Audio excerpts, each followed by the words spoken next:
So what we'd like to make today is a dichroic borosilicate marble. So it's going to have a dichroic swirl or a twist inside the marble. So I'm going to show you one of the ways you can make that up. So I'm working with 12mm Boro clear, a little bit of North Star jet black. I've obviously got a marble mould, and then Boro dichroic fused strips. These we buy in from America, and the reason we buy the fused ones is that because with them being fused, the edges don't fire and bubble as badly as the normal strips. So you cut these. I find the best way to cut these is with a pair of mosaic nippers, and you can see I've cut quite a thick one in the middle, then I put a smaller one on the side, and then I just need to do the final bit to form almost like a disc. So I'll just knit this one here, and then just feeling which side has the dichroic texture on. Put my glasses on so I can look at it as well. You can actually see the image sometimes. I can see the dichroics on that side. So I'm putting the dichroic down on the graphite sheet first. So the clear glass is facing up. And so I'll pick that up first when we do this. So I formed a very rough sort of, well, square. It should be a little bit more disc shape maybe. I'm going to pick this up, so I'll just put that down there. And so I'd like the torch, make sure my glasses are on. So again, I'm working as normal on a minor torch with a 5 litre oxycon. And the Boro takes a little bit longer to heat up than you'd expect if you were doing soft glass. So I'm just going to form a Maria. So think of it as like a nail head to begin with. And then I'm going to drop this down on the dichroic and pick the dichroic up. And then I'm going to put a second one on the opposite side, so that all the dichroic is coated, and at that point I can start heating the dichroic directly. So I just always take the ends off the Boro, well, all rods actually, when I start with them. Just stops any chance of any little bubbles that have formed around the edge going into the glass. And now I'm just going to heat around about the first 10 or 15 millimeters of glass up and let it fall back on itself. And I'll use a paddle as well just to form this little nail head, this Maria.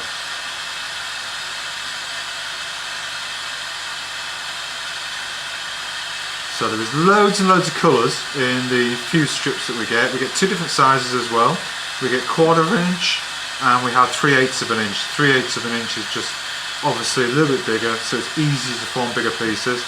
So well worth the money. You get a really good sort of 12-inch long strip, and if you're doing pendants, if you're doing earrings, things like that, or even marbles, there's loads of value in the strength, in the size of the strip that you get.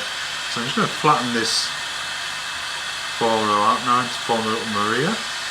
I'm just going to check, see how we're doing. A little bit more. So I want it to overlap the edge of the dichroic when I put it down on the dichroic and pick it up. So I should turn the heat up a little bit as well.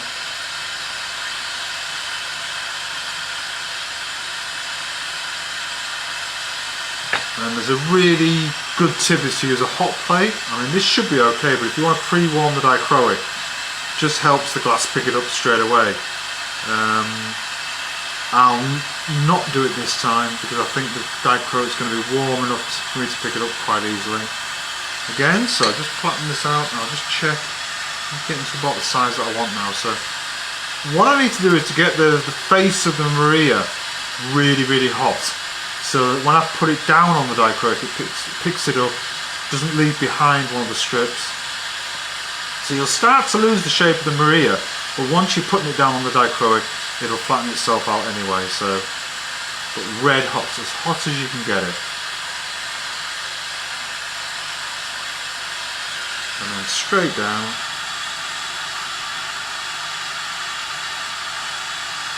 And then just push it out a little bit. Push it down. Over. And then heat from the back.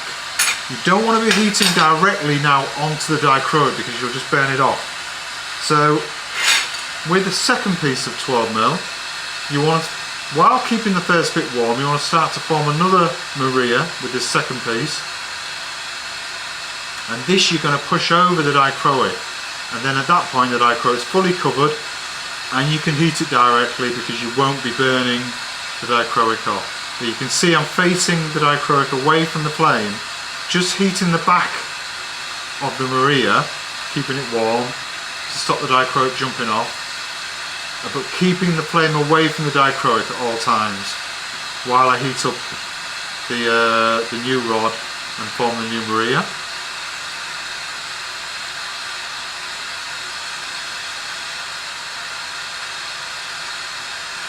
So I'll just start to form the Maria using the carbon sheet at the bottom.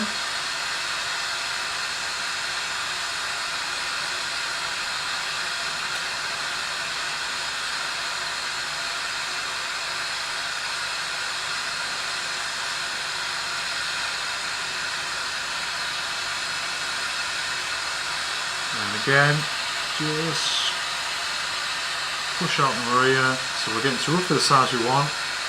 And then start to heat it again. Keep it nice and fluid. And then over the dichroic.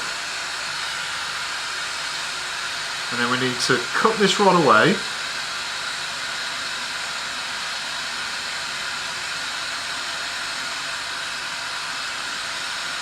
Again, you can see I've got most of the dichroic covered, but I'm keeping the heat away from it at all times, so the flame doesn't touch it directly. So now I can just take a little bit of time to go around the second Maria and just push it over the dichroic so we know that we've got full coverage of the dichroic for when we start superheating it.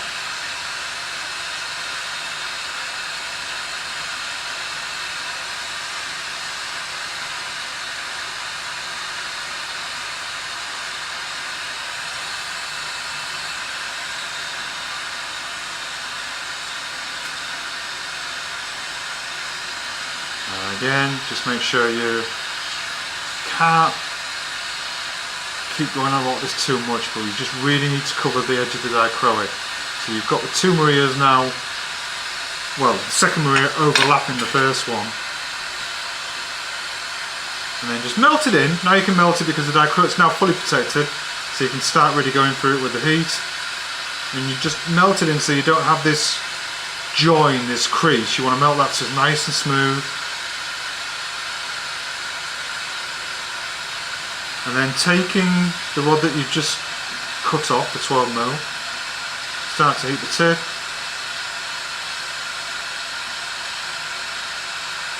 And a bit awkward this time because you need to punty onto it from the side, so you're creating like this lollipop. So it feels a bit awkward because you aren't able to twist it naturally or anything. And then you need to split off with the flame, cut off the original rod you were holding.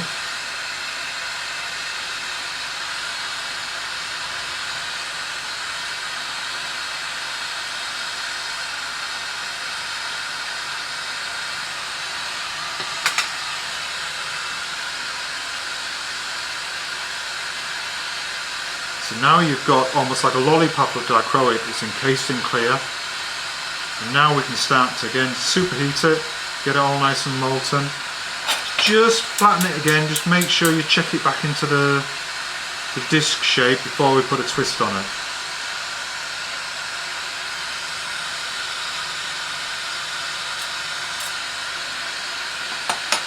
And then tap on with your second rod again, and we'll start to put the twist in. Now the twist is ever so easy, so all you're going to do is heat up the disc that you've got, and as you're heating it up, twisting with the left hand, stopping with the right. Obviously if you want to do it differently and twist with the right and stop with the left, that's great. Do it as and how you want to do it. But as you're doing that as well, let it fall into a ball shape, so you start to form the bottom of the marble.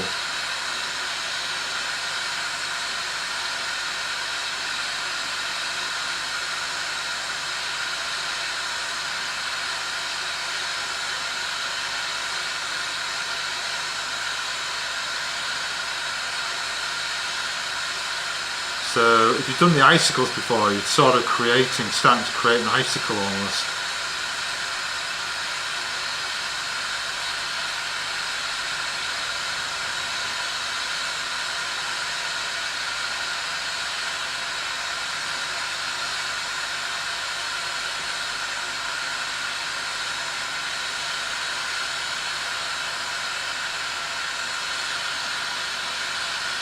And remember that one of these rods is going to be your lens of the marble as well, so keep the longest rod attached because you want that to be the lens. And just start to build up a little bit of clear on that end that's going to be the lens. It just speeds you up a little bit.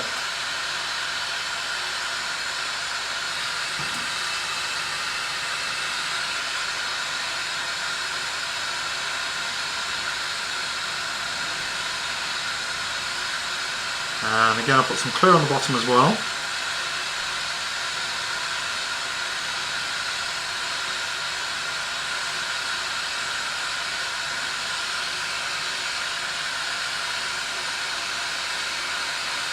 So the bigger you make your original disc, the bigger the marble ends up. I'm trying to keep it relatively small because I'm pretty tight on time constraints and also working on a miner with a 5 litre. So I'm just going to keep heating this up now and then bring in your mini marble mould or your marble mould you've got to hand. And let's start to round this over at the bottom.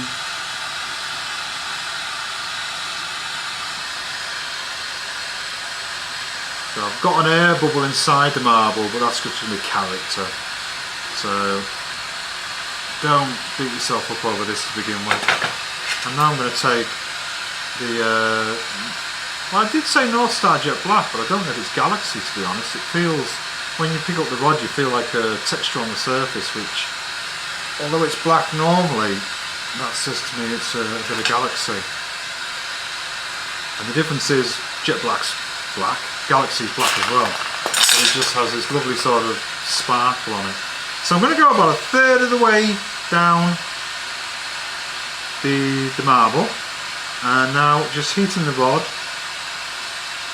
Start to lay it on. I don't want to lay it on rod thickness, so I'm almost like wiping the Galaxy over the surface of the clear, so I can get it as thin as possible, because I don't want to be wasting a lot of this rod because the coloured Boro is quite expensive. So then join up with the first place where you started, and again just start to work your way around the base of the marble until you get to the bottom. If there's any bits you've missed, you can always go back and just put a little line of the colour there to hide it. And then I've got a little bit of a bad join, shall we say. So I'm just going to marry it up a little bit better at the top here. And just clean it up and make the termination a little bit better.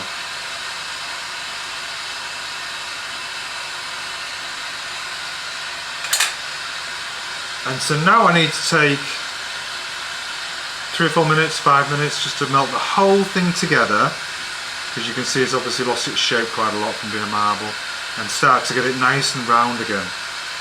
So using heat, I will use the marble mould as well, but I'm using heat to begin with, and then we can get on to the shaping. Hopefully the shaping's going to take a minute or two, be nice and quick.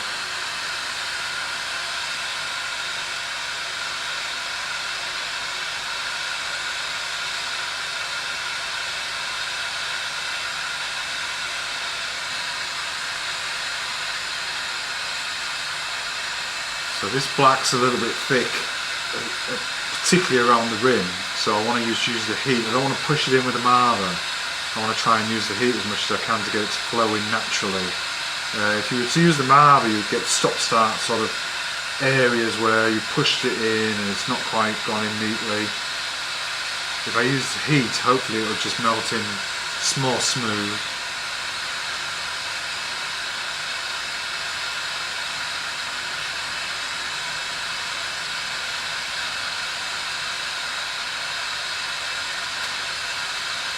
So when you come to the shaping of the marble, you might have seen marble videos before, you can normally, what you find is you get the shape first time, you're lucky. You might end up spending 10 minutes making the marble and 30 minutes getting the shape nice. If you're going to get really, really particular on the shape, you know, and start to put verniers on it and stuff like that to get the perfect round shape. I'm after a round marble. It's a really basic marble, this one. So it's not going to be one I'm going to sell. So I don't want it to be the world's most perfectly round marble. So again, using the Mini Monster marble mold, heating it up, and then let's start to turn it in the marble mold. And then don't forget as well, with the smaller mold on the side, you can shape really well because you use the rim. So you're not trying to fill the mold. So if your marble doesn't fit the mold perfectly, just use the next size down. And the technique is what's called rimming. And you're just running it over the top of the mold. If you do it lightly enough, you don't end up with creases.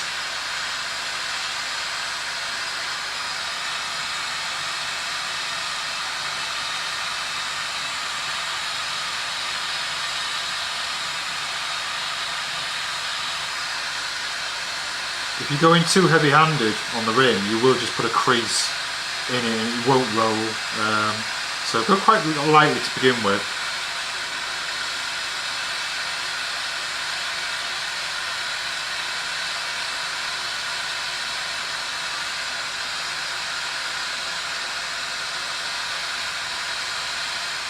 And again, remember with the Boro, if you're coming from a soft glass background where you've done beads and pendants and stuff in soft glass, it's amazing how much more heat it takes to keep the Boro moving.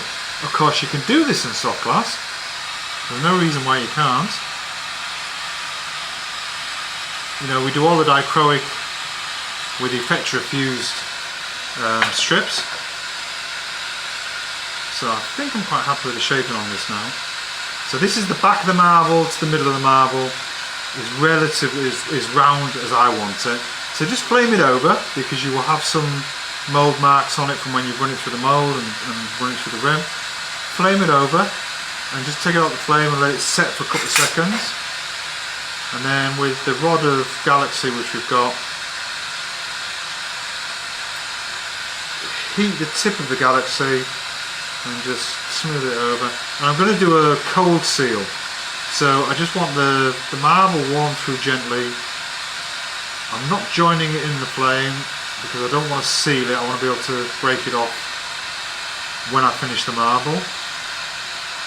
And then go to the top of the marble and just start to heat the top. And you're going to take off the rod, the 12mm rod that you've got there, and then we just concentrate on shaping the lens of the marble.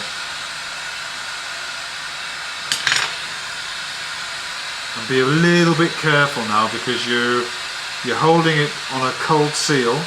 So if you start throwing stuff around and throwing it from hand to hand, the marble more than likely will crack off the cold seal and drop on the bench and stuff.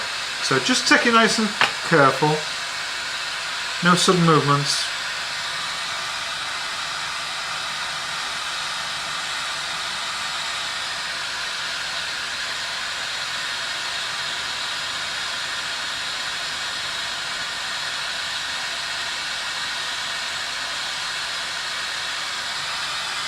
And again, we can use the rim of the next size down, just for shaping.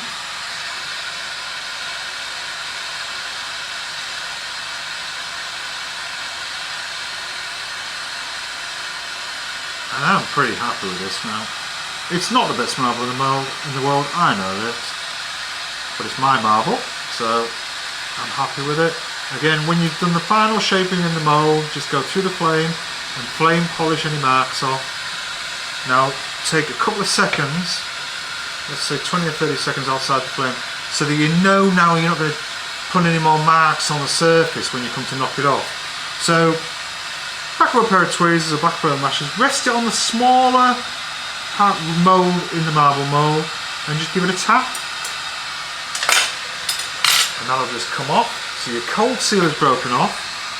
And then just rotate the marble and then just flame the tiny, what should be a tiny little mark, so you've got no sharp edges. And there we go. You won't see the colours coming through at the moment. If I do drop the oxygen off the flame, you can see a little bit of green appearing in the dichroic. But when it cools down, we'll have a look at it and see how the spiral comes out and the dichroic comes out.